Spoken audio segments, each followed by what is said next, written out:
Ya omulungi ali ku Kyankwanzi TV tukulamusaako nawo osinzira okubanga ate otulaba mwebale nnyo abatwabire okumpi n'ewala. Amanya nze Frank Luswati tuze ne Meya wa Kyankwanzi Town Council mu studio zaffe ya agenda kubanga tunyumyamu naye ku nsonga ez'enjawulo nnyingi nnyo ate ng'omukulembeze abeeko ebintu by'abeera ng'atubuulira. Meya osibye otya leero? Gyendi mukwano. Sibye otya mukwano? Obulamu buli butya? Obulamu si bubi. Buli bulungi. Emirimu gya gavumenti gitambula. So far mutambuza emyaka ebiri mu kisanja ekipya? Ekisanja ekipya. Ekisanja ekipya twali mu mwaka gusooka. 2021 kukyatambula tegunagwa. Fenno twali tubala ginesatu egisigadde. Kyali mwaka mupya ogusooka mu kisanja ky'emyaka 5. So twakabutandika lwakuba nti korona yatutawanyamu naye gwe twakabutandika tetulina kyamaanyi kye twatambuza mu kisanja kino naye nga tutambudde kubanga tulwanyisa korona. Tutambulidde ku nteekateeka ya gavumenti okulanga tulwanyisa abantu beegemesezza abantu beekuumye omuggalo nga pulezidenti bwe yagamba tusomesezza abantu so tutambudde. Ebintu bitambula butya eyo mu office zammwe? So far mwaka gumu we mutambuza twalaba nga mwaggula mwalonkinga oluguudo lw'Engajo Gala. So far ku ebimu kwe tumanyi biri ebyo ebimukoze mu mwaka guno gumu ng'oggyeko oluguudo? Nga bwe nkugambye nti ekisanja bwe kyatandikira era baatulayiza nga tulimu nga twakava mu lockdown. Naye olw'okuba nti etteeka lya gavumenti lyaligamba nti balina otulayiza speed kubanga obudde bwali buggwayo. So kati bwe baatulayiza ne tutandika ekisanja 2021 bwe twatandika of course twatandikira mu kulwanyisa korona okulaba nti abantu baffe Bannakyankwanzi Town Council tebakwatibwa bulwadde buno. Abatono abakwatibwa ne tugezaako okulaba nga tukuuma abalala obutakwatibwa. So ne tubeera mu programu ey'okukunga abantu n'omugalo ogwajjira kutegeeza abantu omugalo kitegeeza ki, olina okukola ki okulaba nti ofuna akamere, etteeka lya gavumenti olina oliteeka otya mu nkola. Ekyo tukitambuzizza nakyo ne tukikola nga pulezidenti bwe yagamba. Then ekirala nga Town Council of course kati eno council yakubiri twafuna council esooka eyo yali yakulonderamu executive kubanga obudde bwali bugenze. Kakati awo mu kaseera ako era we twakula ne ku luguudo lwa Kagaali gye tuyita n'amanya road tululaba luli bulungi Kagaali 8 Kibabi road. Era tugenda kulwongerako $2 million. Ate zaki tulaba tugenda kulutereeza mpaka okulutuusa mu 8 eri we tukoma Town Council wekoma. Era n'akasennyika n'akamunyaweera awo mu 2 tugenda kateekamu malamu Calverts. Kati nagenda okulaba we tukomye bwemba ne tugenda mu maaso nga tukomye awo tujja kuba nga tetulina kye tukoledde bantu abo newankubadde kye tukoze kubanga kana akasennyika n'amanya kali tekayitibwamu naye kati omuntu asobola okuyitamu. So kati twagala twayongera mu budget eno twateekamu $2 million ze tugenda okwongerako ku luguudo olwo tulutereeze. $2 million endala 25 zijja kukola mu nguudo zino za Kyankwanzi ward ez'omu Lusozi Kasubi zonna tugenda ziddamu kuzitereeza. Then we twatandikira ne district olw'okuba nagibeerako nnyo ne tutandika oluguudo luno Lusozi Gala Lwengaaju Kafu road Kafu River Kafu luno nno lukolebwa naye waliwo obutundu obutakolebwa bulungi era bwe nabulambula ng'omukulembeze nalina kubeerako okulaba kye bakola district kikoleddwa bulungi.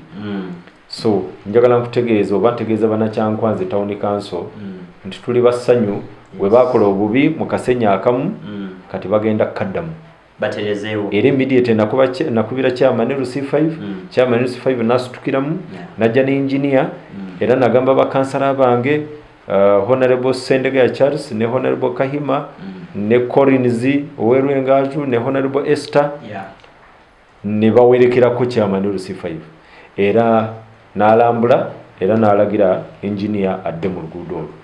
Okay, so basically byetukozeeko n'ebirala mu kulaba engeri abantu bakola mu groups okufuza emyoga era bwenjogera groups 3 ez'emyoga zimaze okufuna ssente zino ziriko embiranyi wadde okimanyi ekulemberwa mwami Honorable Kakuru district councillor yafuna ssente milioni 14 n'obusente obuddamu eyabakyala b'omu Katale yafuna ssente eyabakyala abatunga ebyalaani naye yafuna ssente sofa group 3 yes ku groups nga 28 kiki lwaki ku group enyingi nyezeze in fact abantu bangi bayiwandiisa abasaluni abebyalaani abaki mu sectors enjawulo kati kiyetera n'abantu lwaki kwezo group 28 sofa tulinako 3 fact kintu kikulu nnyo bannakyankwanzi abamu abateekamu obusente bwabwe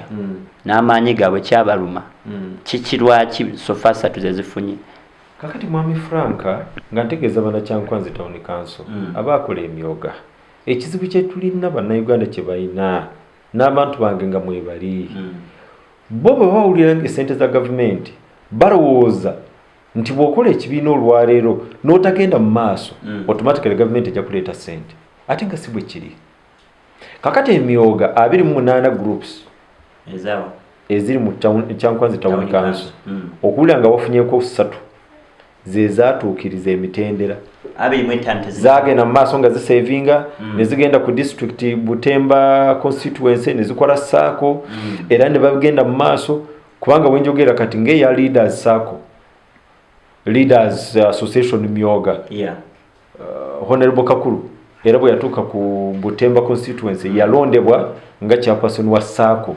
eya leaders era n'agenda mu maaso abebyalaani era baatuukayo nabo ne beeronda mu saako era Honorable Akiki Basemera Juliana era n'abeerako era kyovula bafunye ssente kakati nono omukyala Nakayingo owa Mukatale naye n'abeerako era actually ye chairperson ndowooza wa saako eya Butemba constituency market vendors something like that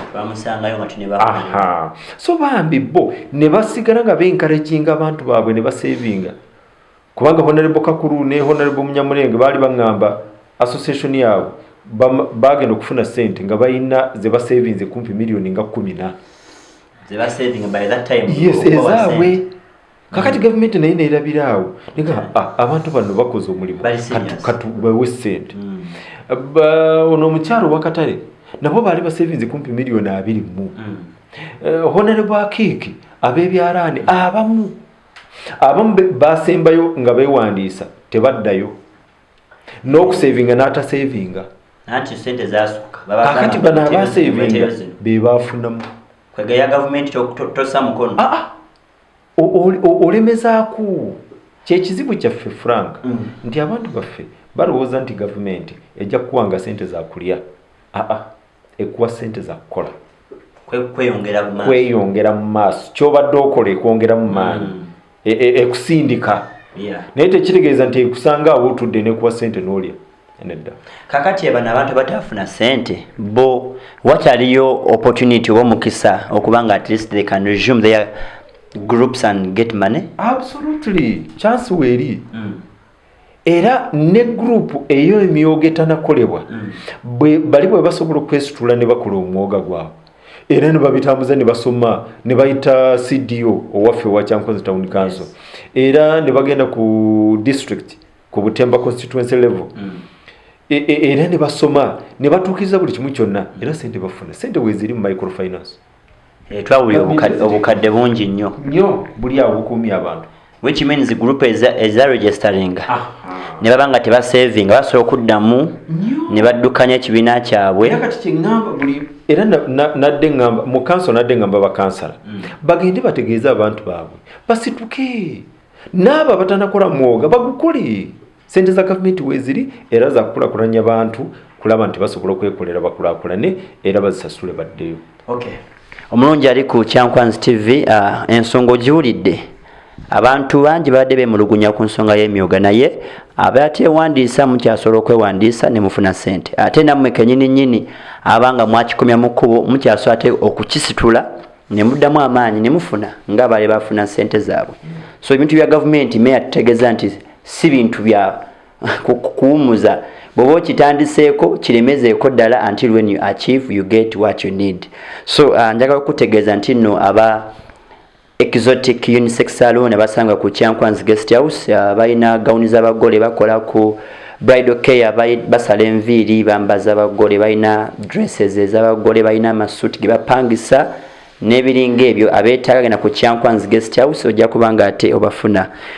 Programu eno gye tuliko olwaliro si yeesoose, naye tulina kuba tufunanga programu ez'enjawulo. In fact ojja kubanga ate weeyongera okulaba nga ku pano yaffe tuliko n'abakulembeze ab'enjawulo. Wabula gwe atulaba, genda wali comment owandiikeko kye weetaaga oba ekibuuzo ky'obuuza meeya oba omukulembeze yenna, bwe tunaba tukomye mu programu endala byajja okusookerako ate okuddamu eri bannakyankwanzi nammwe abasinzira okumpi n'ewala. Mukulu meeya, juzi mwabadde mu kanso n'oyanjula obukiiko, era bumu ku bukiiko bwe nawulidde wanjudde obukiiko bwa bika bisatu. Bannakyankwanzi nabamu mbadde njagala osookere kakiiko okannyonnyole kakola mirimu ki, kubanga abantu bangi nnyo tebamanyi nsonga ezimu bwe zitambula. Sofa twantandikidde kakiiko ka Area Land Committee.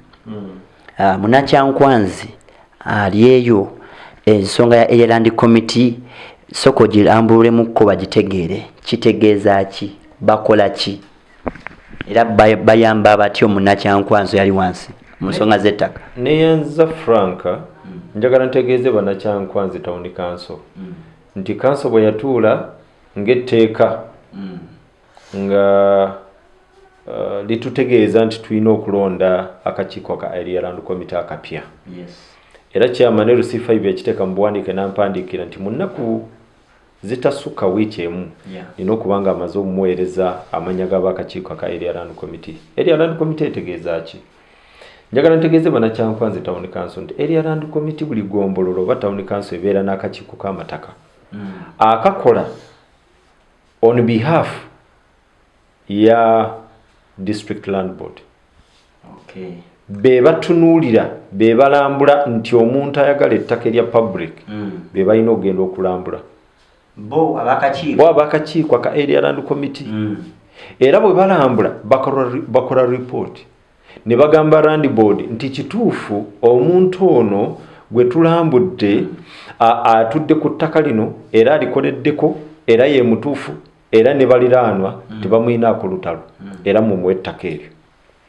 Ekirala ba Area Land Committee ettaka bwe liba telinafuna kyapa era kibakakatako okulaba nga waliwo forms ze babawa ne bazijjuza ne bala nti omuntu oyo bamukola minati asobola okufuna ekyapa ku ttaka lye.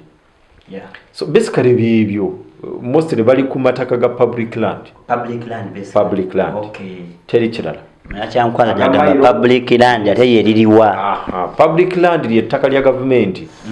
Erina kugamba eririawo nga lya gavumenti sirya mairo abama mairo tebazitegeera bawulira amataka ga kanaana amataka ga kanaana so ge ga mairo ataga mairo ge amataka gali aga kabaka aga Buganda ndoza nakati gakyali ate era kayira nako gakyali ninkwate gavumenti ayina engeri gye yagala obikyusaamu. Then katigana agasigala lye ttaka lya public land nga government ekkirizibwa okuliwa omuntu kasita aba alituddeko ng'alikoleddeko n'alifunako ekyapa ekyaliizi bamuliizinga kubanga lya government. Kati government okutuuka okuwa ettaka eryo olina okuba nga olibaddeko. Olina okuba nga olituddeko ate olisanga ng'oyaga difuna nga liri dormant nga teri aliriko kasita olisanga teri aliriko nga teri naalikayanira. Kuliko omwami eyo ayinako ettaka lya yapasuinga ne bagamba nti akozesa bukujjukujju naye nga abika ye yayita mu procedures ezo. Kakati awo wekijjira oli bw'aba nga yasaba ettaka eryo nga kuliko abatuddeko nenga boti balina kyapa nga tebalina kyapa yes ye nakozesa bukujukuju n'ayanguwa n'agenda eri mu n'akwatagana na area land committee yes kati awo la area land committee yeba yakola ensobi n'ekola obubbi ate obwo bwe bubbi kati President Museveni bwalwanya kubanga wene kulika abaliko yes which means area land committee ina kuyamba bana bali kutaka exactly bafune ngejibe area land committee bakugamba nti oyina okugenda omuntu bwajja n'asaba ettaka oyina okugenda n'olambula n'olaba nga amaka ge weegali ayinako eddamu oba ennimiro akolerawo n'obuuza ne baliraanwa era baliraanwa waliwo basayininga nti omuntu ono ali musaba ettaka yiika 5 oba 10 oba 3 muyina kye mwogera nti ttaka ali waabeera temuyinako obuzibu naye awo area land committee ly'ettaka lyekkirizibwa okulikomendinga district nemu ekyapa okay kakati bw'obanga oyo omuntu gw'ogamba nga ye yafuna ekyapa ku ttaka ly'atatuddeeko eyebeera land fraud eyebeera fraud eyo yakoze obukujukuju nabba ettaka nga yegase ne bali aba area land committee era kyova olaba nze mu kulonda area land committee yange neegendereza ntunuulira omuntu gwe ngenda okulonda yaani ekisooka area land committee wambuuza akakiiko ke twalonda nalonda mu executive nalonda chairperson madamu Kanaganwa Jane gwalonda mukyala mukozi mukyala mufumbo talina bubbi ensonga azimanyi ez'ettaka neŋŋamba oba yabeere chairperson kubanga yakolako ku area land committee naye kyemumanyimu si mubbi ekyokubiri nenonderako mwami Ntale Nasani Rusania musajja mulokole musajja mutuuze mulungi tayibuli mu kompanya neŋŋamba abeera kakiiko mwami Mwesige Charles abeera Biroboka waffe wawano tumumanyi oyo naye neemulaba olugendo lwentambudde lwempuliddeko Mwesige n'emyaka gye tumaze n'emirala gye namusanga wano nga tisi mubbi neŋŋamba naawe obeera ku kakiiko mwami n'amanya Fred kati asoma buwulizi weerwengaabi naye neŋŋamba ekiseera kyentambudde ne n'amanya si mubbi naawe obeera ku kakiiko era nenonderako mukyala Kamwine Jane mwebaze mukyala we Kitegwa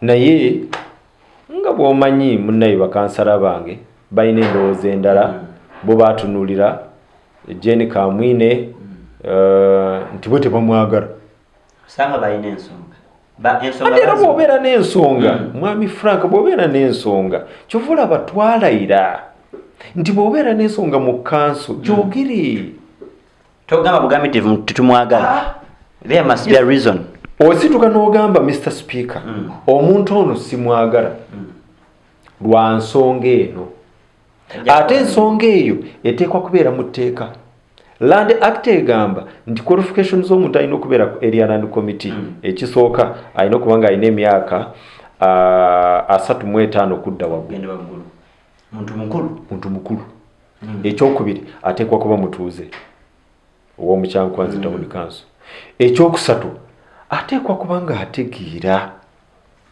omukyalo oyo ategeera yabadde kansala w'omuluka gw'Ebusanje basically byebyo